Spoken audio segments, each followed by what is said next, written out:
Hello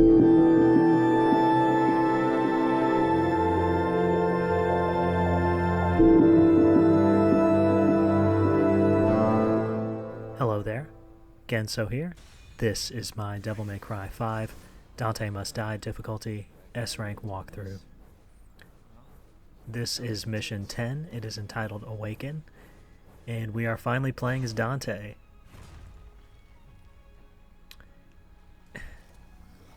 So this mission is probably the most difficult mission in the game to score on. There's going to be a number of fights, seemingly a gauntlet of fights. And if you haven't played as Dante in a while, like I have,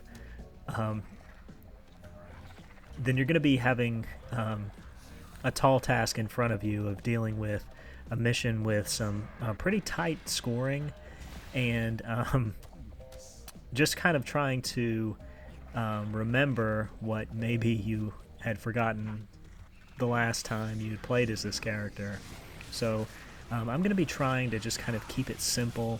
I'm not going to be doing too many intricate things. I'm really just going to be going full on efficiency. And I think that these strategies that I've developed for this mission, a combination of kind of what I did in the vanilla release as well as what I was able to come up with now, are going to be a pretty good strategy to help people who are struggling with scoring on this mission, which if you're having trouble scoring on this mission, guys, don't feel too bad about it. This mission was pretty infamous when the game was released for giving a lot of players a pretty difficult time, but if you make good use of the EX provocation in this first fight against those 3 Impuses, you can get the combo up pretty high. You want to be siphoning your Devil Trigger into the SDT gauge, and then trying to utilize Quadruple S on this Queen Impusa as much as you can. You don't have to do anything too fancy, you don't have to jump cancel off of it or anything crazy. You can really just kind of focus on swapping between the weapons, trying to keep the combo at Triple S, and if you do a pretty good job of that, you can always come out of this fight anywhere between 6,700 style points and right around 7,000 style points is kind of the average of what I get for that effort there. So this next fight can be a little bit tricky. It's going to be a combination of all of the hell enemies, the Canas, and Antenor is going to spawn a little bit later. We've got this Judeca here. But the move that you want to use on the Judecas with Dante is this move I'm doing right here, and it's called Kingslayer. And aside from facilitating massive AoE damage on all of the enemies, it's going to stun enemies that are hit by multiple hits from that electric swing of King Cerberus. And utilizing this is going to be very effective against really any enemies in the game. It's going to allow you to mitigate some of that teleporting around that they do, that can really excuse me, that can really be a challenge to holding a high style average. But you see here, when you're utilizing Quadruple S, the best thing that you can do is this move that I've just done here, which is the Sin Inferno move, and that's done by holding the right bumper, the attack button, whatever you have that mapped to, and backward on the left stick. Dante will pound his fist into the ground, and it will cause all of the enemies in the vicinity to be knocked skyward. It will primarily give you a stun on the enemies. I don't want to say it does it 100% of the time because there are some exceptions to it, but I would say around 90% of the time it will stun every enemy in the vicinity, and you will have a good opportunity to kind of do what you want and really just have some freedom to pick and choose and have some breathing room. But this next fight is going to be against 3 Chaoses, and if you see there, if you swap to Gunslinger with Ebony and Ivory when they go into that crazy Sonic the Hedgehog move, you can do the Honeycomb shot, which is back to forward on the style button, and if you continue to shoot, eventually the Chaos will be thrown out of that spin, and you'll have a pretty good opportunity to do an ignition. You can even land a real impact if you want to. But just going through the moves, getting the style up. You really want to be at triple S when these other two spawn, so that you can kind of keep them at bay with the Sin Inferno. Not doing anything too crazy, just trying to make sure that I'm keeping both of the enemies stunned, swapping between the weapons. And you know, it's funny because I've watched a lot of other videos of, you know, people playing this game over the years, and when this game came out, there was two different types of people who were posting videos of this mission. And one of them were the elite players, the master players who were doing all the crazy intricate jump canceling and weapon swapping, style swapping, and whatnot. And then the other players were all those who were using Faust and who were using Red Hot Night, I think it's called. I don't use Faust. I completely disagree with it. But I made it a rule for this guide that I would not use Faust with Dante. And there's some pretty tough Dante missions that really can be pretty demanding of you, and really kind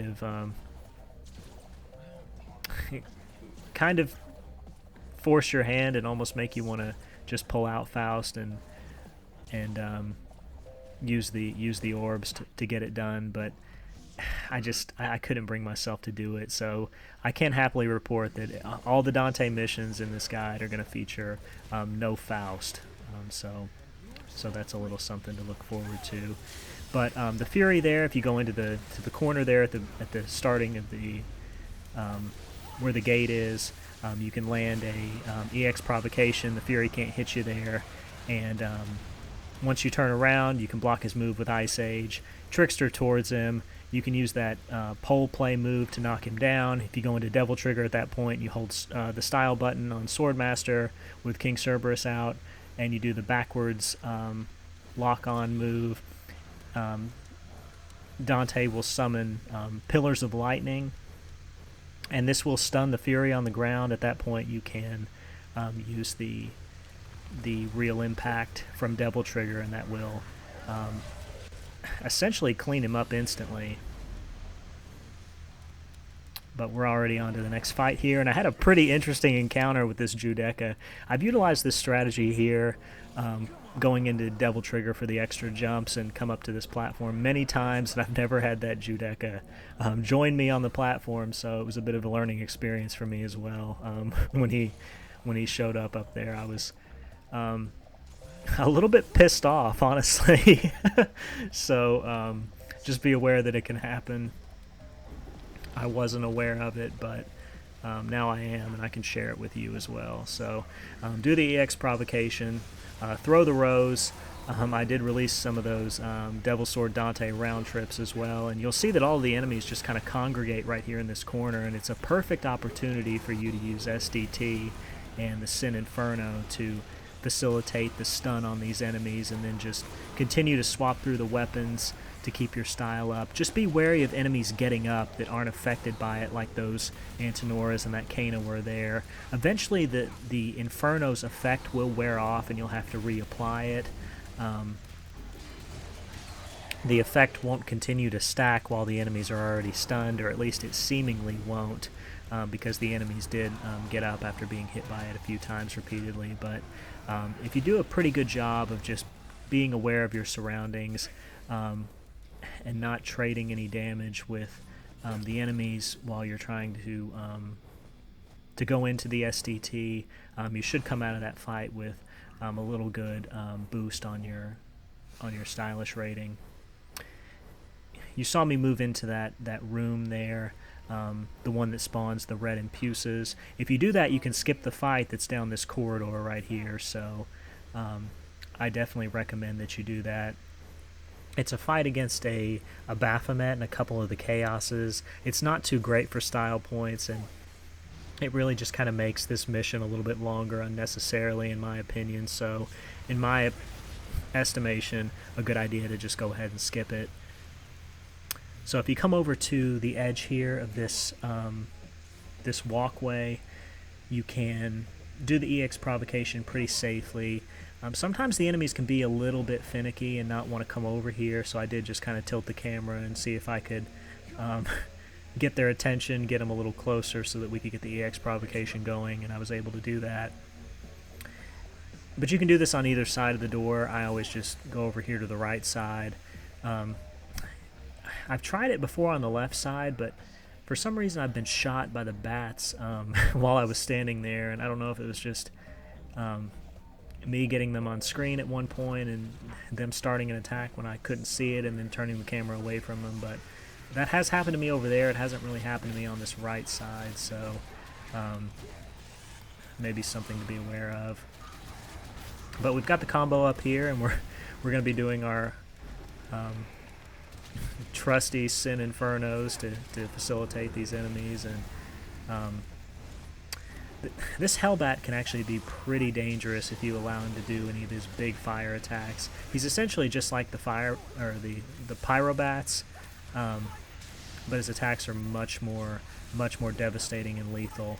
When the Fury spawns right here, if you do that percussion move, that hold circle backwards and style button move twice, when you're not in Devil Trigger, it will do the same effects as in Devil Trigger. You can stun the Fury, and you can proceed to do a real impact to take him out very quickly. And you saw there that I was able to actually make a pretty challenging fight look pretty simple, without doing anything too intricate, which is should be pretty inspiring to players who are maybe struggling with Dante, or maybe they're just sort of feeling overwhelmed, which it's okay to feel overwhelmed if you're newer with Dante.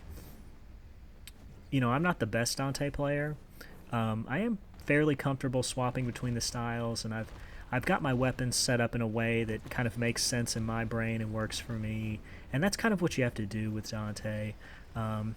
He's not a character that you can just pick up and learn in you know 10 or 15 hours. You're really going to have to dig in and sink your teeth into Dante and really just kind of practice on the different enemy types and learn what kind of moves Dante has and how enemies react to them in order to start having success. But having success in this fight can be a little bit challenging. It's a pretty tough fight against 3 Scudos, a Proto, and there's also a Baphomet who nearly shot me there with an ice attack and ruined this run, so I was pretty lucky to be able to dodge that there. But at this point, I was hoping that real impact was going to get me to the Triple S. It wasn't able to do that, and this fight's going to get a little bit ugly here, where all the enemies start to clump up and my style rating's starting to sink. The Baphomet's starting to do one of his ice attacks, and at this point I'm thinking I'm just going to go ahead and expend my Devil Trigger, or my Sin Devil Trigger. I know I'll be able to fill up another bar for the boss fight, and just use this demolition move by holding left trigger to eliminate the Proto-Angelo, who's the major threat here, and do a little bit of this Luce move with the R2 trigger, just to get a little bit of damage before I cancel into the Ender here. And this is going to put all the enemies at pretty low life and really just kind of make this fight a little bit simpler when I had nearly thrown it away previously. So I'm charging up my SDT again. I'm moving in on this Baphomet so I don't have to deal with any of his crazy ice attacks, trying to get rid of him. Now we've just got the 2 Scudos left, and the shotgun does a great job of knocking these guys over even when they're DT'd. So if you can isolate them like this, you can really do some pretty good things to them. You can even knock them into the air pretty easily and isolate them up there and do some pretty good stuff with jump canceling. It's not too difficult. They're a pretty good enemy to juggle in the air. So you see there I was able to keep the combo up even though we had to eliminate the Proto a little bit early and move on to this boss fight. So he always starts out with the lasers that rain down from the sky. If you transform here at the very beginning, You'll have iframes when the lasers go through you. You can then use demolition twice. He'll always summon this time-slowing orb, and you'll have an opportunity to get it off here, and that will end the fight instantly as I cancel into the finishing move before the mission fades to black. So you see here I was able to maintain some pretty high style averages and mitigate a mission that's given people a lot of problems in the past. So hopefully it won't give you too many problems if you're able to follow this strategy. But thank you very much for watching, and I'll see you next time.